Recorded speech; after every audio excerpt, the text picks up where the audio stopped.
Sa video na to, ipapakita ko sa inyo how to easily create business card. Whether business owner ka or designer na gumagawa para sa clients, sobrang simple lang ng process. And yeah, I'll guide you step by step. So feel free to follow along. Unang gagawin nyo is gamitin yung link sa baba, mapupunta kayo sa Canva. Kung di nyo pa alam, isa sa mga best platforms, parang Photoshop siya. Pwede kang mag-design ng kahit ano, pero may free plan sila. Meron din silang pro plan. Yun yung gamit natin ngayon. And feeling ko super worth it siya kasi mas affordable siya compared sa Photoshop. Plus, may access ka sa maraming professional templates and elements. So guys, as you'll see later, may access tayo sa both free and paid options. Pero okay lang na mag-start muna kayo sa free plan, tas upgrade na lang later. Kapag kinlik nyo yung link sa baba, may free trial kayo sa pro plan nila. Pero basically, gagawin natin ngayon is mag-create ng design. So click natin yung button sa top right hand corner. Ayan, pwede kang gumawa ng kahit ano sa Canva. Pwedeng Facebook post, Instagram post, pati YouTube thumbnail at YouTube banner. As in, endless ang options dito. Pwede ka rin gumawa ng custom size. I recommend na i-search nyo na lang yung business card dito para standard sizing agad. So, type natin business card. Tapos, tatanungin ka kung gusto mong landscape or portrait. Let's say, gusto ko horizontal. So, piliin natin yung landscape. Pero kayo,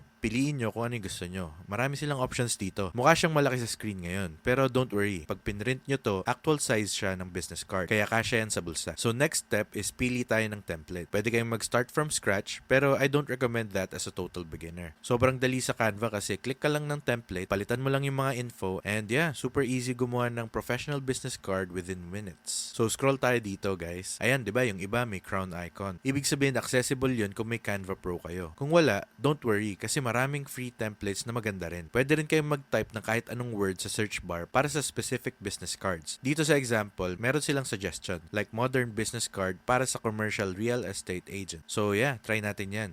And tignan natin kung anong klaseng templates yung lalabas. So let's say gusto ko yung ganito, right? All I have to do is i-click yan. Tapos from there, pwede kong i-apply sa both page. So click natin yan. Pero nagsasuggest din sila ng ibang similar options. So try natin mag-scroll pa. Pero let's say trip ko na talaga to, right? Pwede na akong mag-edit. So kunwari gusto kong palitan yung text. All I have to do is double-click lang sa text. Tapos pwede ko na siyang palitan. Pwede ko rin siyang i-drag around by clicking on it. Tapos i-drag natin ng ganito. So let's say gusto kong i-shorten to. Silagay natin sa gitna. Ang ganda ng Canva kasi meron silang mga guideline para makita mo kung naka-center or hindi yung dinadrag mo. So for example, medyo off-center siya ngayon. Pwedeng i-click natin to, tas yan, aligned na siya sa gitna. Same thing dito. Pwede ko ring i-align sa gitna by clicking on alignment.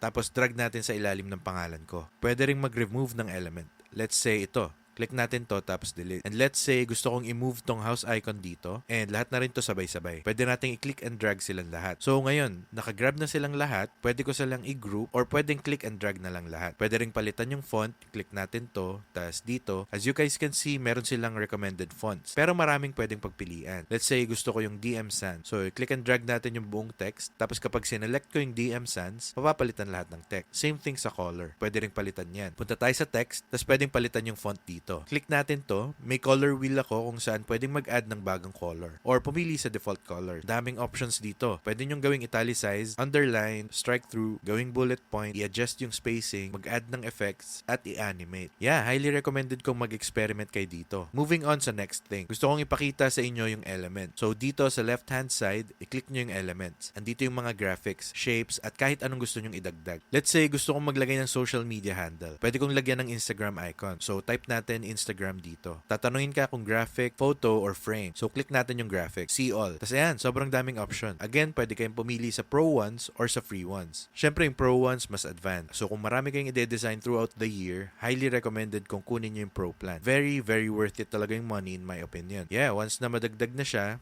pwede kong i-resize, tapos drag natin kung saan natin gusto. So, let's say gusto kong ilagay sa bottom dito.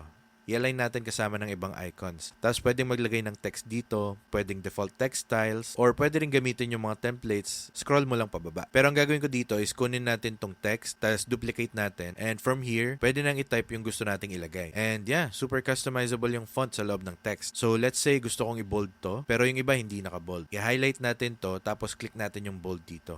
So ngayon, naka-bold na to, pero yung iba hindi. So yeah, super customizable talaga. Highly recommended kong i-explore nyo to. Dito sa left-hand side, pwede kayong pumunta sa brand. Pwede nyong i-set up yung brand template nyo. Dito naman sa uploads, pwede nyong i-upload yung sariling photos or videos nyo. Sa draw naman, pwede kayong mag-drawing manually. And yeah, sobrang dami talagang pwedeng gawin dito. And once you're done, go ahead and click on share. So kung may client kayo, pwede nyong ilagay yung email nila dito para makapag-collab sila sa inyo at ma-download din nila. Or pwede nyo ring i-print mismo by clicking here. Tapos tatanungin kayo kung kung paano nyo gustong i-print. So, lagay natin business card. Tas dahil landscape yung business card na pinili ko, yun yung lagay natin. One thing na nakalimutan kong gawin is i-edit yung likod. So, yung page 2 dito, ito yung likod ng card nyo. At kung pupunta kayo sa settings, ayan, ito yung front and ito yung back. So, make sure na hindi nyo malimutang i-edit yan. And yeah, from here, pwede kayong pumili ng settings. Recommended kong gamitin nyo yung default settings na meron sila. And yeah, from there, pwede nyo piliin kung ilang pieces yung gusto nyo. Tapos, click nyo yung continue para ma-deliver nila sa location nyo. So yeah, that's pretty much it for how to create professional business cards really easily using Canva. I hope nakatulong tong video sa inyo, and if it did, please leave a like and subscribe for more videos like this. Dito sa channel na to, gumagawa kami ng maraming how-to guides and tutorials like this. So kung gusto nyong mag-stay tuned, make sure to subscribe at i-click yung bell notification. Again, mag-iiwan kami ng link sa baba para makuha nyo yung free trial sa Canva Pro. Thank you guys for watching, and takits sa next video.